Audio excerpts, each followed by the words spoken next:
warahmatullahi wabarakatuh. Perkenalkan, nama saya Asti Mayani dengan NIM 210606502036 dari Program Studi Pendidikan Administrasi Perkantoran Fakultas Ilmu Sosial dan Hukum Universitas Negeri Makassar. Baik, kali ini saya akan menjalankan tugas yang diberikan oleh Bapak sekaligus dosen pengampu mata kuliah pengembangan media pembelajaran, yakni Bapak Sirajuddin Saleh, SPD, MPD. Baik, langsung saja untuk mengefisienkan waktu, saya akan menjelaskan materi mengenai fungsi dan manfaat media dalam suatu pembelajaran. Jika kita mendengar kata media pembelajaran, hal apa yang pertama kita ingat atau hal apa yang Anda pahami mengenai media pembelajaran? Baik, media pembelajaran adalah segala sesuatu yang dapat digunakan untuk menyampaikan informasi pelajaran kepada peserta didik dan dapat merangsang pikiran, perasaan, perhatian, dan kemauan si belajar sehingga dapat mendorong terjadinya proses belajar. Oke, sebelum kita memilih media dalam proses pembelajaran, kita harus memperhatikan fungsi dan manfaat media tersebut agar penggunaan media dapat efektif dan efisien.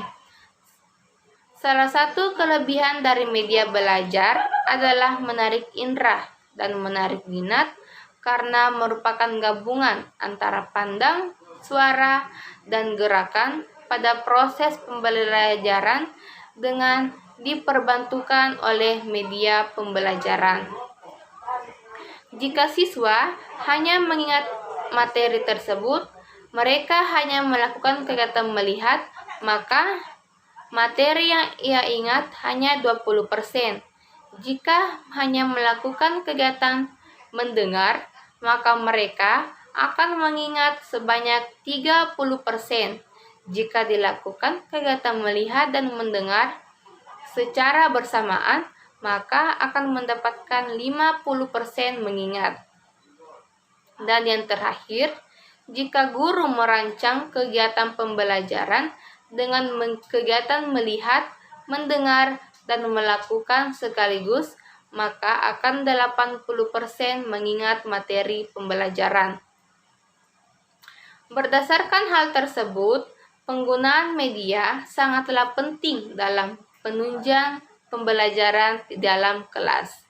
Namun, penggunaan media ini haruslah sesuai dengan tujuan pembelajaran yang akan dicapai, karena penggunaan media yang kurang tepat akan menyebabkan transfer ilmu yang tidak efektif dan tidak efisien. Maka diharapkan dengan menggabungkan beberapa kegiatan tersebut, maka tipe belajar siswa yang berbeda-beda akan terakomodir semua. Selanjutnya, secara umum, fungsi dan manfaat media dan teknologi dalam proses belajar mengajar adalah sebagai berikut. Yang pertama, selain dapat menyampaikan pesan atau pelajaran, media juga dapat membangkitkan keinginan dan minat terhadap pembelajaran, membangkitkan motivasi siswa, serta membentuk keaktifan dalam proses pembelajaran. Seringkali, siswa merasa kesulitan untuk memahami angka dan tulisan. Inilah saatnya guru menyajikan melalui media yang menyajikan data secara menarik dan terpercaya. Hal-hal inilah yang menjadi alasan kenapa dalam pembelajaran dibutuhkan media pembelajaran. Media bukan hanya sebagai alat untuk menyampaikan materi, tetapi juga sebagai alat untuk menunjang keberhasilan suatu pembelajaran.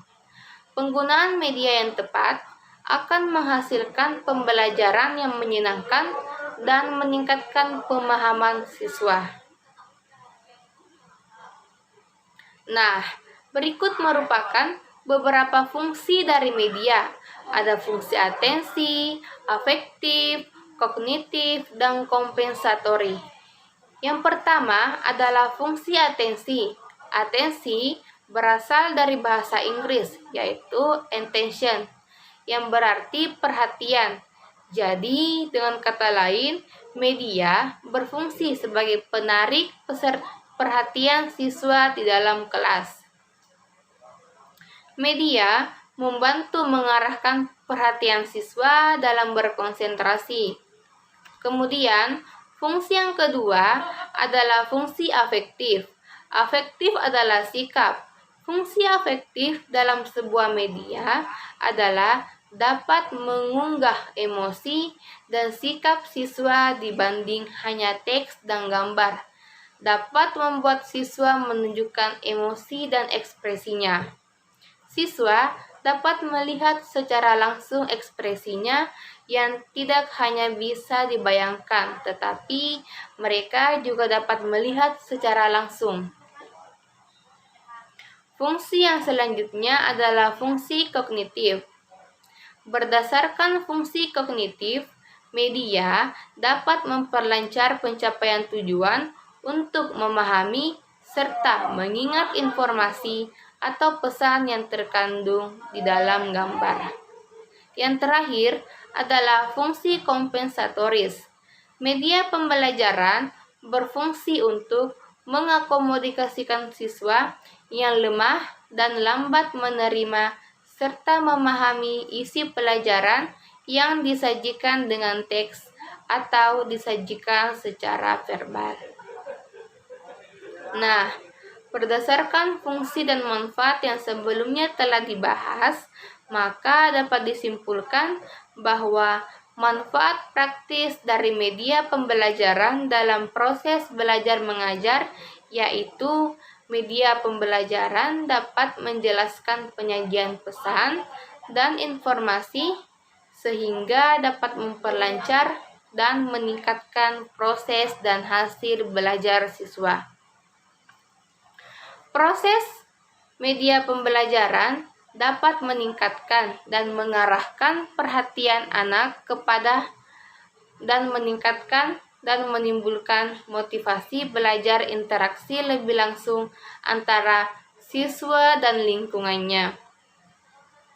Media pembelajaran dapat mengatasi keterbatasan indera, ruang, dan waktu. Jadi, semua benda baik yang kecil, besar, rumit, dan peristiwa yang tadinya berupa teks, maka ditampilkan layaknya nyata melalui media pembelajaran. Media pembelajaran dapat memberikan kesamaan pengalaman terhadap siswa mengenai peristiwa-peristiwa lingkungan mereka serta memungkinkan terjadinya interaksi langsung dengan guru, masyarakat, dan lingkungannya. Itulah materi yang sempat saya sampaikan. Lebih dan kurangnya mohon dimaafkan. Wabillahi taufiq wal hidayah. Wassalamualaikum warahmatullahi wabarakatuh.